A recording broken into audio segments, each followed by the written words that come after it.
Hey everybody, Jason Easley here from Politicus USA and the Daily, both available on Substack. Please subscribe. Please subscribe to our YouTube channel. Please like and follow us, and please leave a comment.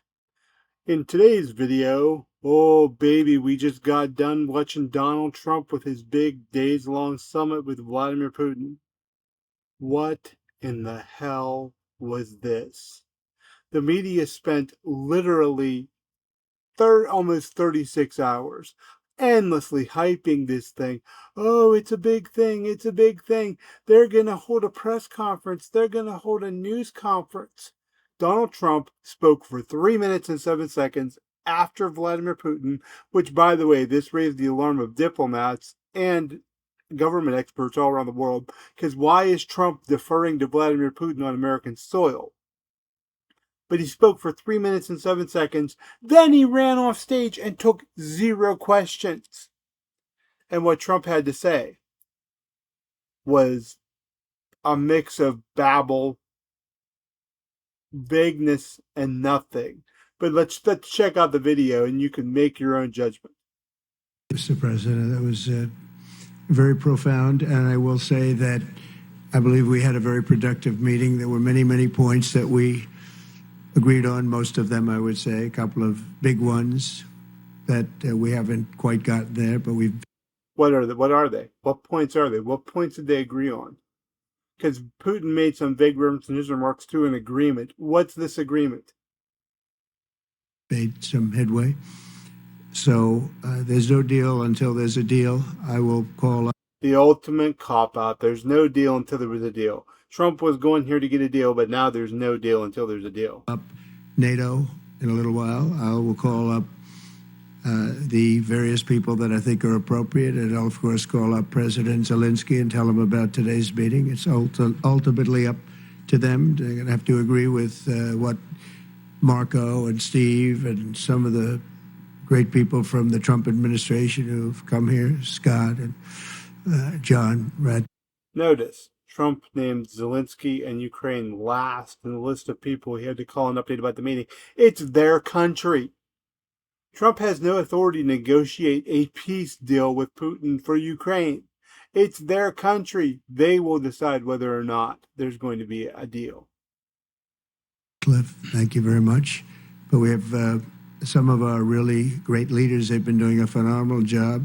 We also have some tremendous Russian business representatives here. And I think, everybody wants to deal with us. We've become the hottest country anywhere in the world at a very hottest means our economy's on fire and melting down. Short period of time. And we look forward to that. We look forward to dealing. We're going to try and get this over with. We really made some great progress today. I've always had a fantastic relationship with President Putin. I don't know why Trump always thinks it's a good thing when Putin is distrusted and disliked by about 90% of the country, according to latest polling. Why Trump thinks it's a brilliant idea to highlight his great relationship with Putin. Vladimir, we had many tough meetings, good meetings. We were interfered with by the Russia hoax. Oh, Russia hoax. What the? This has nothing to do with Ukraine, and the Russia scandal wasn't a hoax. It's been proven again, even by the Senate's own report, that Russia did, in fact, interfere in the 2016 election to help get Donald Trump elected. It's not a hoax, people. It made it a little bit tougher to deal with, but he understood it. I think he's probably seen things like that during the course of his career. He's seen it all, but we had a... Why is Trump speaking so admiringly about Vladimir Putin? Put up with the Russia hoax. He knew it was... Again, the Russia thing. It wasn't a hoax. By the way, when Trump calls the Russian election interference in 2016 a hoax, right beside Vladimir Putin, he's giving Putin the green light to interfere in more elections. That's what he's doing.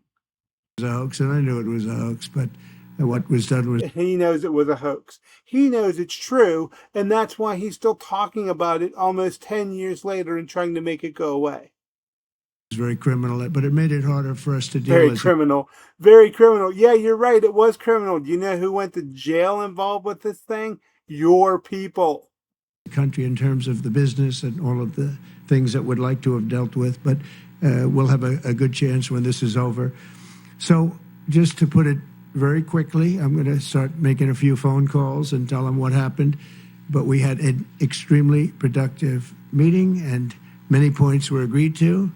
This was a giant waste of time.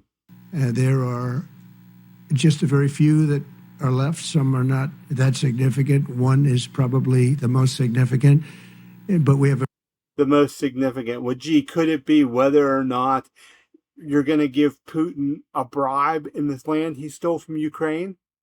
A very good chance of getting there. We didn't get there, but we have a very good chance of getting there. I would like to thank President Putin and his entire team, whose faces, who I know in many cases, other than that, whose faces I get to see all the time in the newspapers. You're almost as famous as the boss.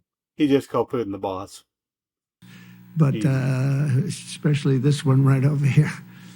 But we had some good meetings over the years, right? Good, productive meetings over the years, and we hope to have that in the future. But let's do the most productive one right now. We're going to stop really 5, 6, 7,000, thousands of people a week from being killed, and President Putin wants to see that as much as I do. So, again, Mr. President, I'd like to thank you very much, and we'll speak to you very soon and probably see you again very soon. Thank you very much, Vladimir. Next time in Moscow. What? He just invited Trump to Moscow. Oh, my God. The prodigal son comes home to Moscow where he belongs. That's an interesting one. I don't know. I'll get a little heat on that one, but I could see it possibly happening. Thank you very much. You could see it possibly happening. Yeah, it's going to happen once the Democrats win control of Congress and your butt is on the way out of power. Vladimir. And thank you all. Thank you. Thank you. Thank you so much. This is supposed to be a news conference, remember? Hey, people are putting their hands up to ask questions, and what's Donald Trump doing? Donald Trump is shaking hands with Vladimir Putin, posing for a picture. Wait, they're still asking questions. Reporters are still shouting questions. And Trump walks away. So let me get this straight. They hyped this all day long, the media did, as this big America, Russia, Putin, Trump summit. Trump doesn't take any questions, Trump gives no details, and he walks away. This meeting was a complete and utter total distraction, a waste of time. Trump looks like he was beaten with a bag of nickels. He's barely coherent. He starts babbling about conspiracy theories. Trump was a disaster. This is a guy who just got rolled in the back by Vladimir Putin. And, you know, I guess the details they went into the room and Trump said to Putin, what do you want to end the war? And Putin said, I want this much territory of Ukraine. Trump said, done. And that was it. This is embarrassing. Trump is showing himself not competent to even stand on a stage quietly. What a disgrace. What an embarrassment to democracy. What an embarrassment to the United States of America. I'm Jason Easley.